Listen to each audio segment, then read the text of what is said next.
The twisted mass of flesh lay motionless on the operating table, ragged breaths gurgling through its punctured lungs. Spica, chief surgeon of the Adosian medical facility Zarnak, stared in slack-jawed disbelief at the broken creature before her. In all her years treating the diverse species that traversed the galaxy, she had never seen anything like it, or imagined anything could survive such horrific injuries. Just hours earlier, the being's ship had burst through the docking bay doors, autopilot screeching a dire warning, imminent loss of life without emergency intervention. Her team had rushed to extract the pilot, cutting through the crumpled cockpit to reveal a sight that defied explanation. The creature's dark red blood painted every surface, oozing from gashes that split its pale skin to the bone. Shattered ribs protruded from its chest. One arm dangled by a tendon, nearly severed. Spica's medics blanched, knowing no Adosian could survive a fraction of this trauma. Yet somehow, inexplicably, a thready pulse still flickered in the alien's neck. Frantic scans revealed a physiology unlike any in the medical archives. Organs brutalized beyond recognition continued to function. Cellular regeneration proceeded at a dizzying pace. Even the mangled stump of the arm twitched with life. As they raced to stabilize their patient, Spica could only marvel at its tenacity, a resilience beyond imagining. What manner of species was this? Analysis of recovered identity documents provided a name. Arthur Campbell, a human. The label meant nothing to Spica, but the biological scans painted an astounding picture. Adaptive musculature, robust immune response, neurological complexity that dwarfed an Adosian's. If Campbell represented the baseline for his kind, humans possessed the most advanced survival mechanisms ever documented. As her team labored to rebuild Campbell from the brink of death, Spica found herself both awed and unnerved. The human's indomitable spirit, his sheer refusal to succumb, spoke to an evolutionary trajectory that rendered him superior to the Adosians in every metric.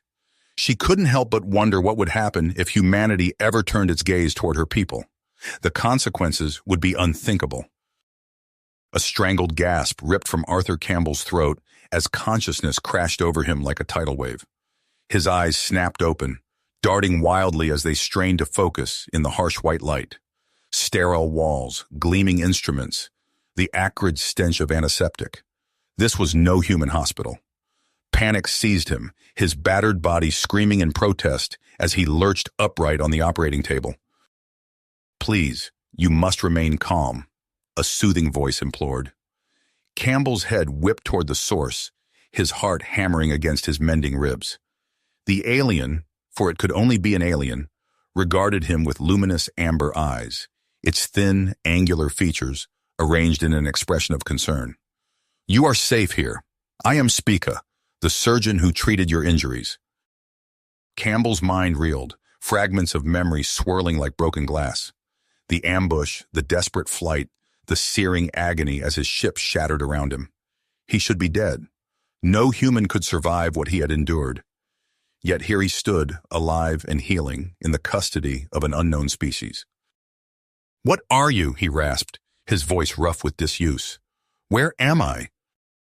Spica took a cautious step forward, her long-fingered hands raised in a placating gesture.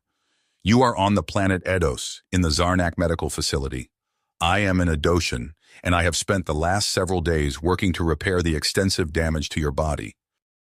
Campbell's fingers curled into fists, his battle-honed instincts screaming at him to fight, to flee. He lunged forward, his muscles coiling with adrenaline-fueled strength. Spica barely had time to blink before Campbell's hand closed around her throat, lifting her effortlessly off the ground.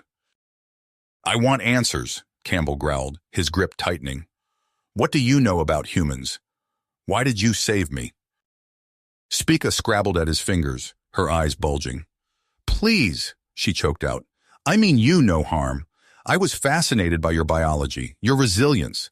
I had to understand what makes your species so powerful." Campbell's eyes narrowed, a flicker of understanding dawning. He released Spica, watching as she crumpled to the floor, gasping for breath. "You studied me," he said flatly. "You know what I am, what my kind is capable of." Spica nodded, massaging her bruised throat. Your physiology is unlike anything we have encountered.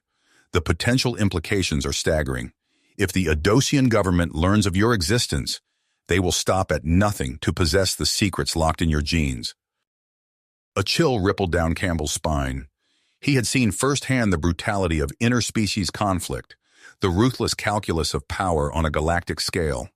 If the Adosians viewed humanity as a threat, or worse, a resource to be exploited, "I have to get back to Earth," Campbell said, his voice hardening with commitment. "I have to warn my people, and you're going to help me." Spica's eyes widened, fear and fascination warring in their depths. "I cannot betray my government, my species. The consequences would be unimaginable." Campbell leaned forward, his face a mask of unbreakable spirit. "The consequences of doing nothing would be far worse. Your research could be the key to preventing a war that would consume both our worlds. Help me, and we may just have a chance to avert disaster." For a long moment, Spica was silent, her elegant features etched with indecision. Then, slowly, she nodded. "I will do what I can, but we must hurry. It is only a matter of time before the authorities realize what you are and come for you." As if on cue, a strident alarm blared through the facility, the sound of heavy boots echoing in the corridors beyond. Campbell and Spica exchanged a look of pure, adrenaline-spiked fear. The race was on, and the fate of two species hung in the balance. The wail of alarms faded as Campbell and Spica hurtled through space in the commandeered Adosian vessel. The sleek ship vibrated beneath them, its unfamiliar controls glowing with alien symbols. Campbell's hands flew over the console, muscle memory from countless simulations kicking in despite the foreign technology. "We need to get as much distance as possible between us and Eidos," he said, voice tight with concentration. "Any idea where we're headed?" Spica leaned over a holographic display, her slender fingers manipulating the star map. "There's an asteroid field in the Zyron system. It could provide cover while we plan our next move." A nod from Campbell sent the ship surging forward, engines thrumming with power. As they raced through the inky void, he began a methodical survey of their stolen craft. Weapons systems, shields, life support. Each system held potential advantages against their pursuers. Beside him, Spica delved into the ship's database, her luminous eyes reflecting streams of data. "I'm accessing military records," she murmured. "If we can understand Eidosian tactics, we might stand a chance of—" A shrill alarm cut her off. Campbell's head snapped up, taking in the flashing indicators on the main view screen. "We've got company," he growled. The Adosian pursuit craft materialized from the darkness, sleek and predatory. It closed the distance with alarming speed, weapons primed and ready. Campbell's expression resolute. "Hold on," he warned Spica. "This is going to get rough." He threw the ship into a series of wild maneuvers, corkscrewing and diving with reckless abandon. Spica gripped her seat, eyes wide as energy blasts sizzled past their hull. "The Zyron field," Campbell barked. "Hey, how close?" Spica's fingers danced across the controls. "Entering the system now, but the asteroids are incredibly dense. We'll never make it through." Her words died as Campbell plunged their ship into the swirling mass of space rock. Massive boulders loomed on all sides, a deadly maze of stone and shadow. Campbell's eyes darted from sensors to view screen, making split-second adjustments to their trajectory. Behind them, the Adosian craft hesitated at the field's edge. Then, with unbreakable spirit, it followed them into the asteroid belt. What followed was a heart-stopping game of cat and mouse. Campbell pushed the ship to its limits, weaving through gaps barely wider than their hull. The pursuing Adosians struggled to keep pace, their rigid training ill-suited for such unorthodox tactics. A stray blast from their pursuers struck a nearby asteroid, sending a hail of debris hammering against their shields. Spica cried out in alarm, but Campbell's focus never wavered.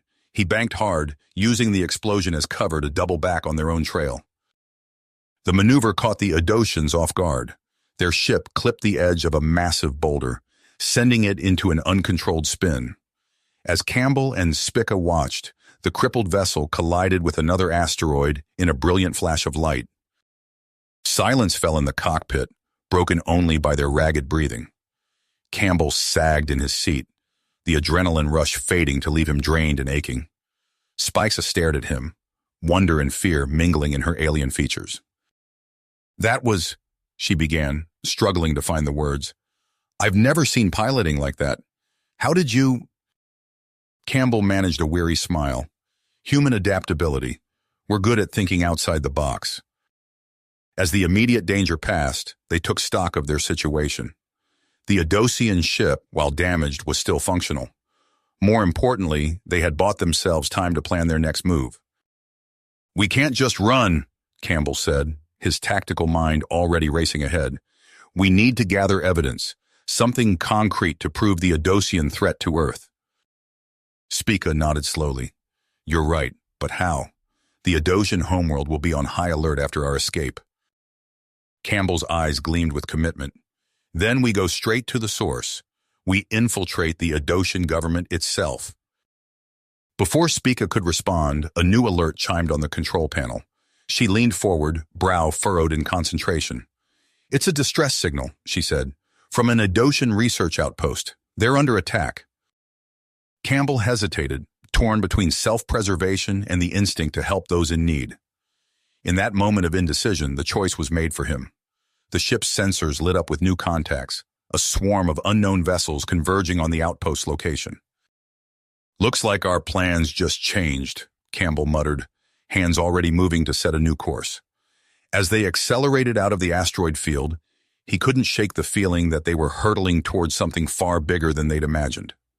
Whatever awaited them at that outpost, it would change the course of their mission, and perhaps the fate of two worlds. The Adosian research outpost loomed before them, a twisted mass of metal and crystalline structures clinging to the surface of a barren moon. Campbell eased their stolen ship into a concealed approach vector, keenly aware of the swarm of unknown vessels converging on their position. "Those aren't Adosian ships," Spica hissed, her eyes wide as she studied the sensor readouts.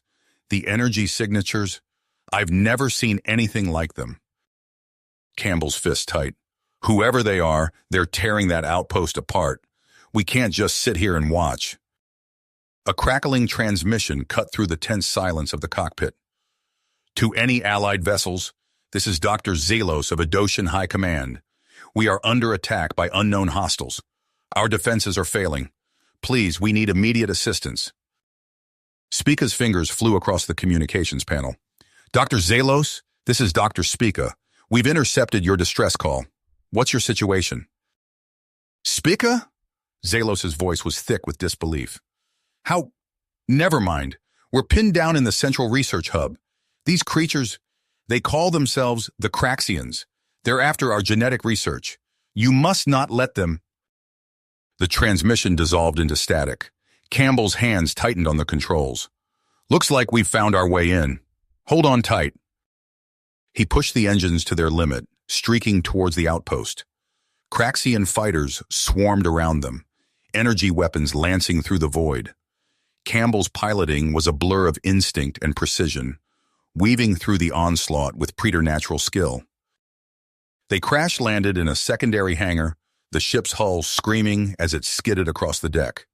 Campbell was out of his seat before the alarm stopped blaring, snatching up a fallen Adosian weapon. "Stay close," he ordered Spica.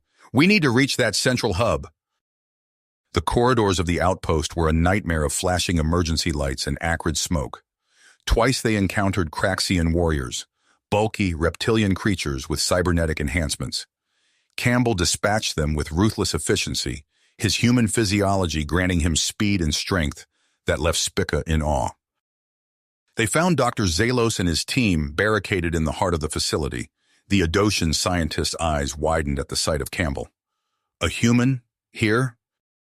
"Long story," Campbell grunted, taking up a defensive position. "What's the situation?"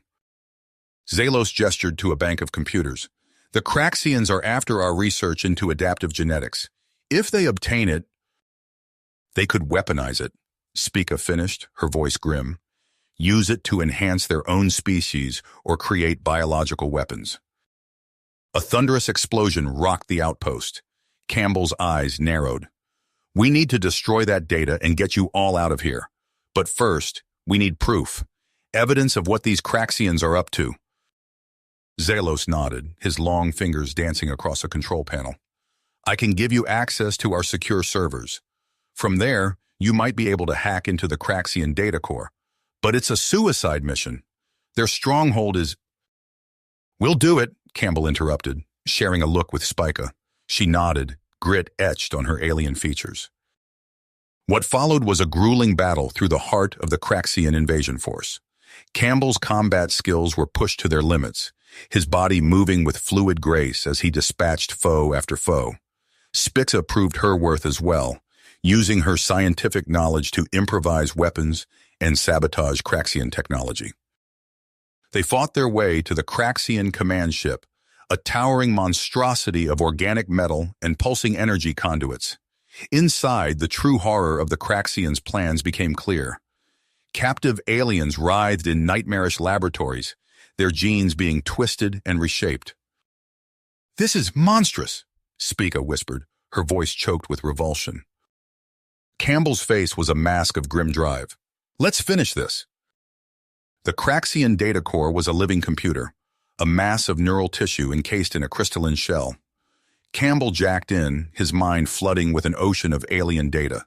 He sifted through it with single-minded focus, searching for the evidence they needed. What he found chilled him to his core. The Craxians' plans for galactic domination were far more advanced than they had feared. And worse, they had allies within the Adosian government itself. "Spica," he called out, his voice tight. "We've got a problem. Your people, some of them are working with the Craxians. Someone called Inspector Zorak." Spica's face drained of color. "Zorak, but he's one of our highest-ranking security officials. Why would he—" "Power," Campbell spat. "The Craxians promised him a piece of the pie when they're done conquering everyone else." A klaxon wailed through the ship. Their intrusion had been detected. Campbell quickly uploaded the damning evidence to a secure channel, broadcasting it to every Adosian and Craxian communications frequency he could access. "Time to go," he growled, unplugging from the data core. "This place is about to become a war zone." They fought their way back to Dr. Zelos and the other researchers, pursued by waves of enraged Craxian warriors. The group located a hidden Craxian shuttle, their last hope for escape. As they prepared to board, a familiar voice rang out. "Stop right there, traitors!" Inspector Zorak stood before them, flanked by a squad of Adosian soldiers and Craxian allies. His eyes blazed with hatred as he raised his weapon. "You've ruined everything," he snarled. "But it's not too late. Hand over the human and the data, and perhaps I can still salvage this situation." Campbell tensed, ready to fight. But before he could move, Dr. Zelos stepped forward. "Go," the Adosian scientist said quietly. "I'll hold them off. Get that evidence to Earth. It's our only hope." Before anyone could protest, Zelos activated a hidden device on his wrist. A shimmering energy field sprang up between them and Zorak's forces. "Now!" Zelos shouted. Campbell hesitated for a split second, then grabbed Spica's arm and sprinted for the shuttle. The sounds of weapons fire and Zelos's final stand echoed behind them as they lifted off, streaking away from the chaos they had unleashed. As the stars blurred around them, Spica turned to Campbell, her eyes shining with a mix of emotions. "Arthur," she began, her voice soft, I need to tell you something." Campbell's grip tightened on the controls, his expression unreadable. "Whatever it is, it'll have to wait. We're not out of this yet. We've got a long way to go before we reach Earth. And something tells me Zorak and his Craxian friends won't give up easily." Spica nodded, swallowing her unspoken words. As they raced through the void, the weight of their mission pressed down upon them. The fate of multiple species hung in the balance, and the battle was nowhere near the end. The stolen Craxian shuttle shuddered as it entered Earth's atmosphere, plasma streaking across the viewports. Campbell's fist clenched on the controls, fighting to keep the battered craft stable. "We made it," Spica breathed, her eyes wide as the blue-green orb of humanity's homeworld filled their view. Their moment of triumph was short-lived. The shuttle's sensors blared to life. a cacophony of warnings overwhelming the cockpit. "What the hell?" Campbell muttered, his gaze darting between readouts. "Those are Idosian energy signatures, but—" A blindingly bright beam of energy lanced past their port side, missing them by mere meters. The shuttle rocked violently, alarms screaming as systems overloaded. "We're caught in a crossfire," Spica cried, her fingers flying across the sensor panel. "Idosian warships. They're engaging the human defense fleet." Campbell's teeth gritted as he saw the full scope of the battle unfolding around them. Massive Idosian vessels traded devastating volleys with Earth's orbital defenses. Smaller craft swarmed between them, locked in vicious dogfights that lit up the black of space. "No," Spica whispered, her voice breaking. "This isn't what we wanted. We were supposed to stop this." A stray shot clipped their wing, sending the shuttle into a wild spin. Campbell fought the controls, his enhanced reflexes pushed to their limit as he struggled to stabilize their descent. "Brace for impact," he shouted as New York's glittering skyline rose to meet them. The shuttle plowed into the heart of Central Park, carving a deep furrow through earth and trees before coming to rest in a crumpled heap of alien metal. Smoke billowed from the wreckage as Campbell dragged himself and Spica clear. Sirens wailed in the distance. The sky above was alight with the flashes of orbital combat, casting an eerie glow over the panicked faces of civilians fleeing the scene. "We need to find shelter," Campbell said, supporting Spica's weight. "Get the evidence to—" A spotlight blinded them. Figures in combat armor materialized from the shadows, weapons trained on the battered pair. "Stand down and identify yourselves," a modulated voice commanded. Campbell raised his hand slowly. "I'm Lieutenant Arthur Campbell, Earth Defense Force. This is Dr. Spica of Eidos. We have critical intelligence on the nature of this attack." There was a moment of tense silence before the squad leader stepped forward, removing his helmet. "My God," he breathed. "It really is you. You're the ones who sent that transmission." The next hours passed in a blur of debriefings and medical exams. Campbell recounted their harrowing journey, presenting the evidence of Zorak's betrayal and the Craxian threat. He could see the shock and anger rippling through the high-ranking officers as the full scope of the conspiracy became clear. It wasn't until a gruff colonel pulled Campbell aside that he realized something was wrong. "Where's Spica?" Campbell demanded, his instincts screaming danger. The colonel's expression hardened. "The Idosian is being held in a secure facility. We can't risk—" Campbell lunged forward, grabbing the man's collar. "She risked everything to warn us. She's not the enemy." Strong hands pulled him back. As Campbell struggled against his captors, he caught a glimpse of a familiar face through a nearby window. Inspector Zorak strode purposefully across the compound, flanked by a mixed group of Idosian and human soldiers. "No," Campbell whispered, a cold dread settling in his stomach. "It's a trap!" He broke free, sprinting towards Zorak's group. But he was too late. A blinding flash erupted from the building where Spica was being held. When Campbell's vision cleared, he saw Zorak's shuttle lifting off, a limp Idosian form visible through the viewport. "Spica!" Campbell roared, helpless as his friend vanished into the chaos of the battle-torn sky. You have reached the end of the story. If you enjoyed this story and want to support us, please leave a like and subscribe to our channel, and for every comment that says 88, I will heart every single one of them. Thank you for your time.